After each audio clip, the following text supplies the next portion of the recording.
3년 전에 꿈에서 영상을 통하여 복음을 전하라는 계시를 받아 2020년 4월 10일 주일부터 5분 설교의 영상을 편집하여 육성으로만 말씀을 전파하기 시작하였고, 1년 후에 코로나 사태로 인하여 대면 예배가 금지되므로 지금까지와 같은 20분 내지 30분 정도의 영상 예배로 전환하면서 설교 영상도 녹화 후 방영하여 왔습니다.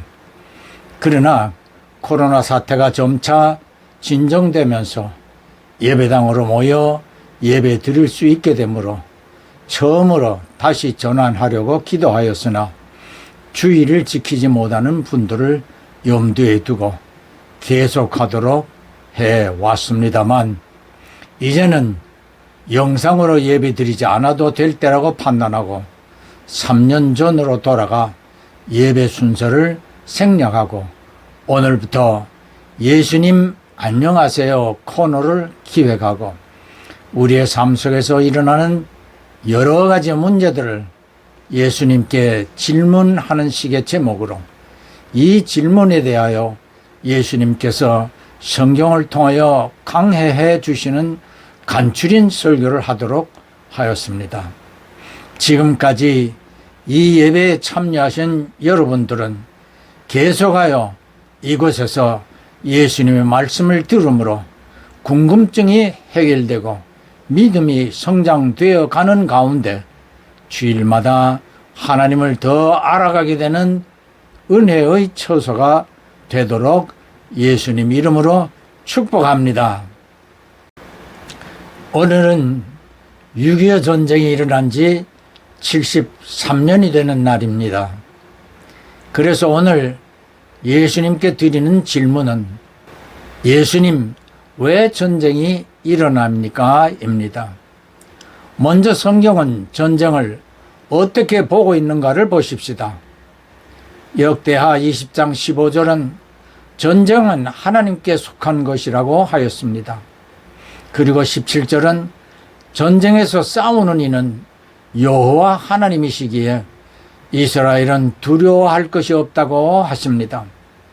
뿐만 아니라 사무엘상 14장 6절은 전쟁에서의 구원의 승리는 군대의 숫자가 많음에 있지 않고 오직 하나님의 손에 달려 있음을 강조하고 있는데, 다윗과 골리앗 같은 전쟁이 빈번하게 일어날 때도 하나님을 의지하는 이스라엘은 승리할 수 있었습니다.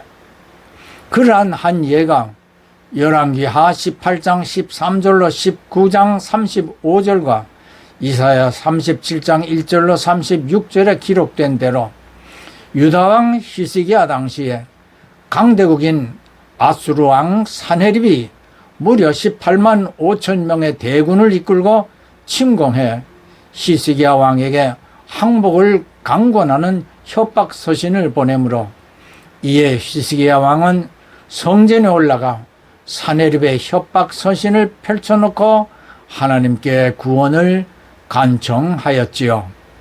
그날 밤에 하나님은 천사들을 보내어 아수르 군대들을 모두 전멸시켜 송장이 되게 하시어 유다를 구원해 주시었습니다. 성경에서 싸움은 언제부터 시작되었다고 기록하고 있습니까? 마지막 부분에서 다시 언급하겠지만 창세기 3장에서 사탄이 아담의 아내 하와를 유혹하여 하나님께 불순종하게 하므로 영적인 싸움이 시작됩니다. 그러나 우리가 알 수 없는 창조 이전에 하늘의 천사장 중 하나이던 루시퍼가 하나님의 보좌를 탐내어 반역의 죄를 범하고 추종하던 타락한 천사들과 함께 땅으로 쫓겨나는 사건이 있었음을 이사야 14장 12절로 20절에서 추정하게 해줍니다. 그러므로 사탄의 세력들은 택하신 자라도 미혹하여 하와처럼 하나님께 불순종하도록 하고 있음을 마태복음 24장 24절에서 예수님이 경고하였습니다. 아담과 하와의 불순종으로 죄의 권세에 눌리던 아담의 아들 가인이 시기함으로 동생 아벨을 살해함으로 최초의 살인이 저질러짐으로 성경은 인간의 싸움이 악의 세력에 의하여 저질러짐을 보여주고 있습니다.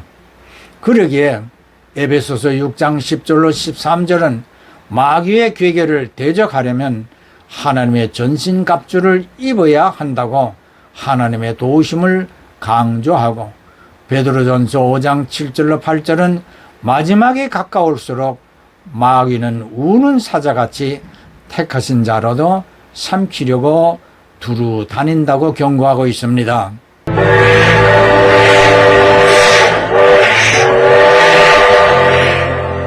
객차든 화차든 남으로 떠나야 했다. 북한 지역에서 올라온 피난민을 합해 수백만의 동포가 고난의 길을 가고 있었다.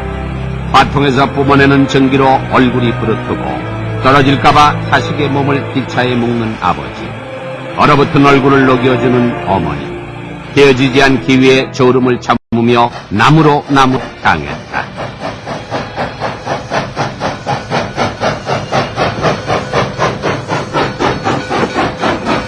반겨줄 사람도 없고 오라는 곳도 없었다. 오직 자유를 찾아 나선 민족의 대이동이었다.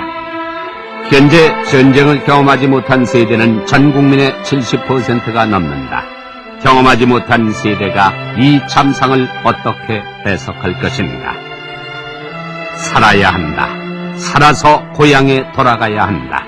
그리고 부모 형제와 다시 만나야 한다.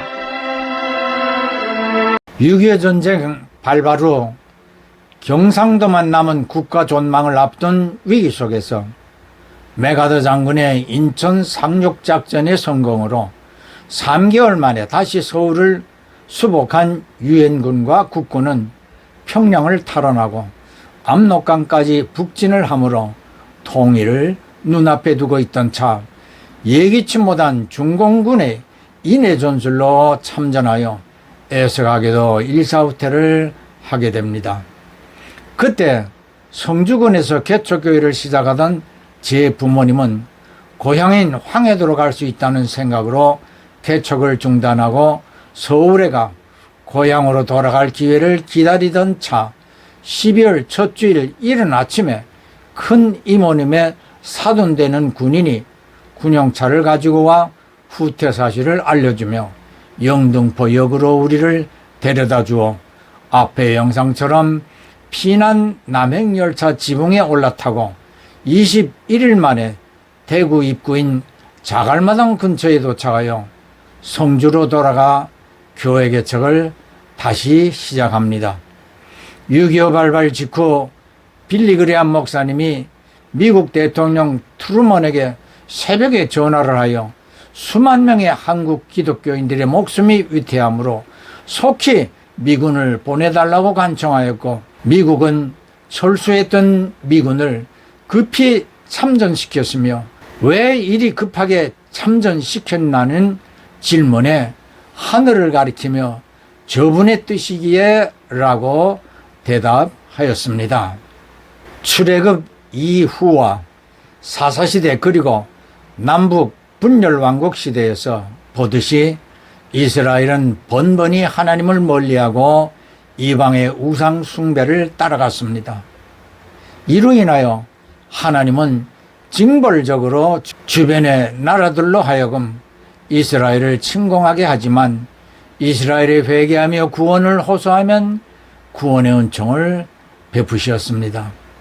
여호수아 6장에서 여호수아에게 여리고 성의 정복을 허락하시되 6일 동안 성을 한 바퀴씩 돌게 하고 7일째는 7바퀴를 돌되 마지막에 크게 소리치게 하여 그 성을 무너지게 하시는 하나님의 방법으로 승리하게 해 주시기도 합니다.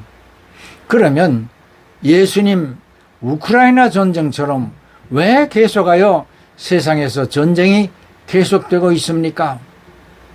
먼저 사도 야고보의 답변을 보십시다. 야고보서 3장과 4장은 혀를 통한 말싸움이나 정욕적인 욕심에서 싸움이 일어난다라고 하였습니다. 또 3장 14절로 16절에서는 마음속에 독한 시기와 다툼 때문이나 이는 세상적이요 정욕적이요 마귀적인 것에서 비롯됨을 말하고 있습니다. 우크라이나를 비롯하여 전쟁들 대부분은 하찮은 언쟁과 독일의 히틀러나 러시아의 푸틴과 같은 어리석은 지도자의 오판으로 발생하여 왔습니다. 앞에서 언급한 대로 그 배후에는 세상적이고 정욕적인 인간의 욕구를 이용한 마귀의 책동이 있다고 합니다. 사무엘상 16장 14절과 16장 23절에 악령이 사울왕을 번뇌케 하면 사울은 창을 던져 다윗을 죽이려고 하였습니다. 다음 말세적 징조의 하나로 마태복음 24장 6절로 7절에 난리와 난리 소문을 듣겠으며 민족이 민족을 나라가 나라를 대적해 전쟁을 일으킨다고 하며 이것을 요한은 계시록 9장 13절로 16절과 16장 12절로 16절에서 마지막 전쟁인 아마겟돈을 언급하고 19장 11절로 16절은 만왕의 왕 만주의 주 예수님의 피로 씻은 흰 세마포를 입게 될 성도들에게 그날을 소망할 것을 당부합니다. 6.25 전쟁 때와 같이 우크라이나에서도 하나님의 구원의 손길이 많은 우방국들을 통하여 진행되고 있어 반드시 불법한 러시아를 하나님이 징벌하시어 패망케 되므로 하나님의 공의가 이루어지리라고 믿습니다. 주 예수 그리스도의 말씀을 믿음으로 듣는 이들에게 30배, 60배, 100배로 믿음이 성장하여 하나님과 동행하는 삶이 되어 치료의 은사와 함께 기도하는 모든 일에서 응답을 얻게 되는 은혜가 넘치시기를 주 예수 그리스도의 이름으로 축복합니다. 예, 아멘, 할렐루야.